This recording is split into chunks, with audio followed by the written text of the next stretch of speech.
Hey everyone, it's Jade from Boho Bookworm. It is pouring with rain outside, it is icy cold, it's 6:30 in the morning, I've got my fire lit, I've got a beautiful mug of coffee and I am just having such a cozy day. Today I thought that I'd bring you my September wrap-up part 2. I'll leave the link to my first September wrap-up in the description box down below, so you can check that out if you want, where I speak about One to Watch by Kate Stayman London and Mallory by Josh Malerman. The first book that I'm going to be talking to you about today is The Guest House by Abbie Frost. This book, sadly, I only gave a 1.5 out of 5 stars on Goodreads.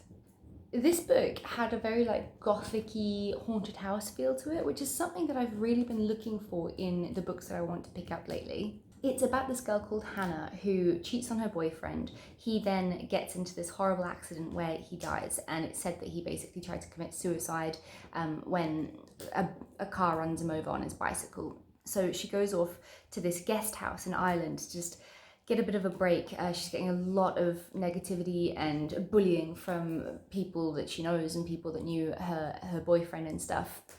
So she just wants to have a bit of a break. She's drinking way too much. And this guest house is this new place in Ireland. It's old, but it's been done up, and she's gotten this really good offer for it. She has to stay with a handful of other guests, and slowly in the early page of the book, they start to all filter into this little guest house. However, these guests' lovely vacation quickly turns into a nightmare as it appears that a serial killer has lured them all to this guest house and is planning on killing them all off one by one. It also appears that they all have something in common, but can they figure out what that is? I really feel like Frost modelled this book on becoming your typical slasher horror movie, and it was painful.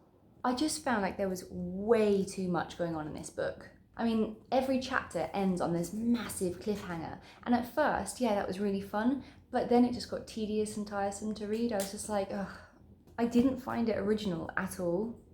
And my God, the characters, I don't even know where to start with them. I mean, I hated how all of them were just like, it was you, no, it was you. It was just so over dramatized and bogged down with name blaming and, oh God, I was so happy when it was over. I honestly don't really understand the rating reviews because I looked on Goodreads and the majority of the reviews are all 4-star reads. I'm just like, what did you guys see in this book that I didn't? People were saying that the writing was really good, but I didn't get that at all. I thought the writing was quite lazy, to be fair, and the dialogue just made me cringe.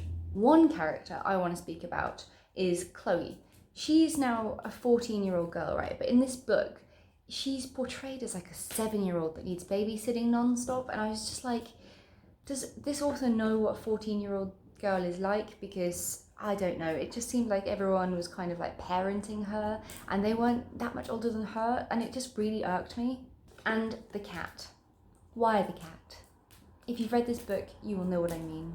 So, I mean, all the guests are at this guest house by themselves, the host isn't there. There's this little cat wandering around. No one bothers throughout the entire book, who's feeding the cat while the host isn't there.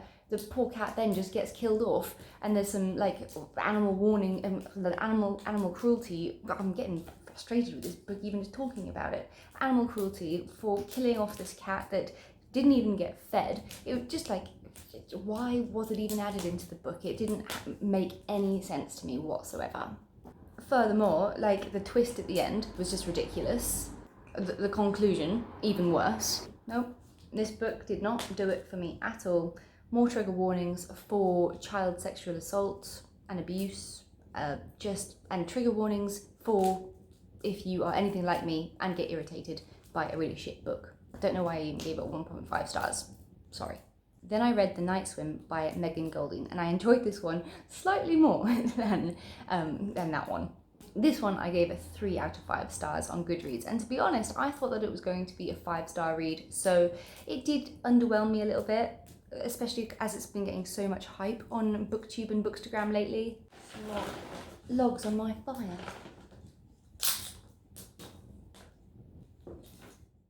So this was my first Megan Goldin book, and it caught my attention straight away because it revolves all around this true crime podcast. And I really feel like the author tapped into that because true crime podcasts are becoming really popular these days. So this is about this woman who hosts a podcast, and she's covering this rape trial. Her name is Rachel. Her podcast has become massively successful of late. She's a household name, but people normally know her from her voice and her name rather than what she looks like, because obviously, like podcasts, you don't really get the image. So Rachel's a bit shocked when one day she gets this letter under her windshield, which is basically asking for help on a different case, but she's in town for the rape case. So she's supposed to be focusing on that, but she can't quite help her curiosity. That's when more and more letters and emails anonymously start to filter into her life.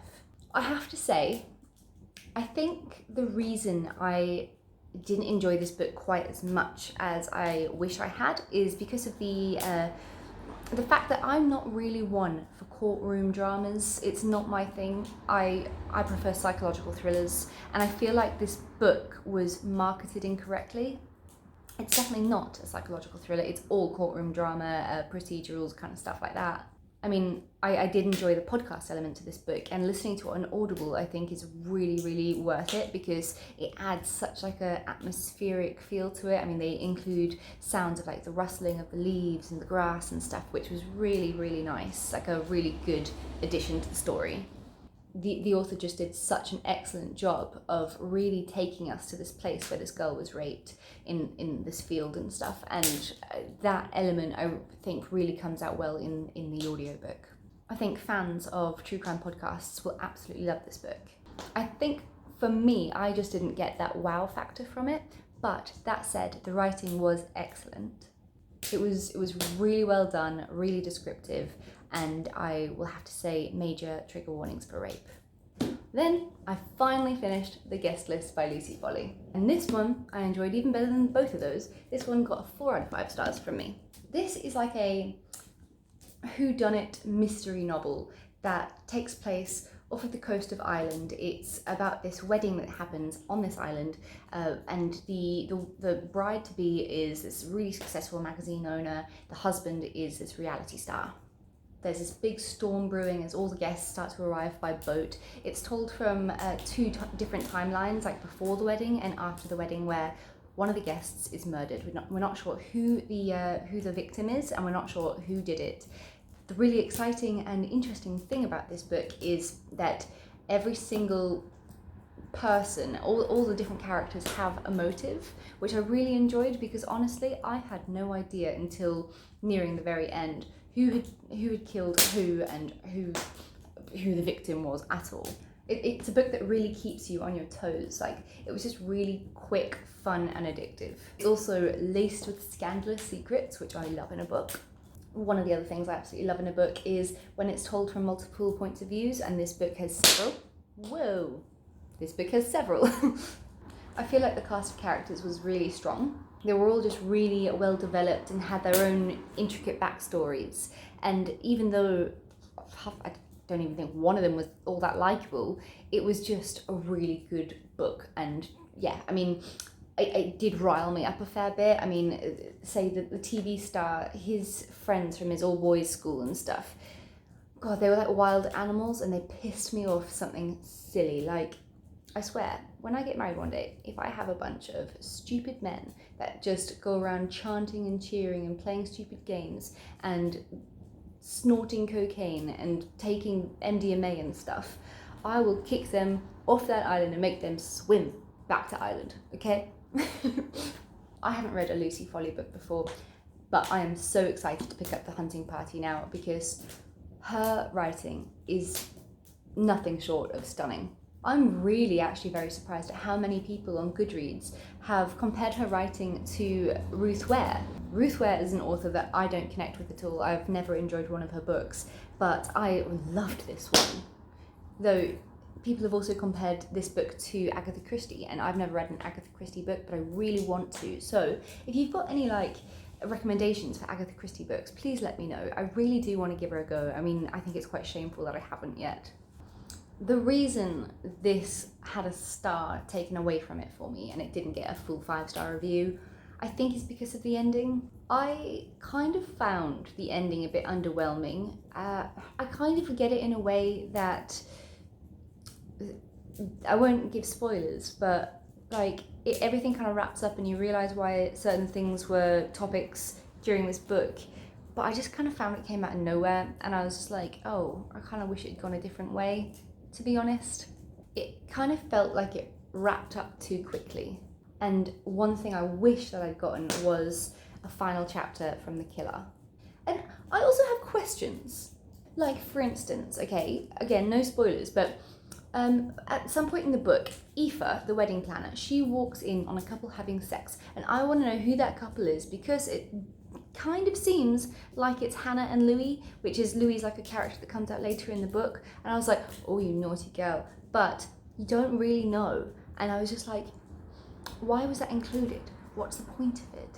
I don't know. I feel like some things were maybe like, there were a few plot holes in this book, which I just needed to figure out what was going on.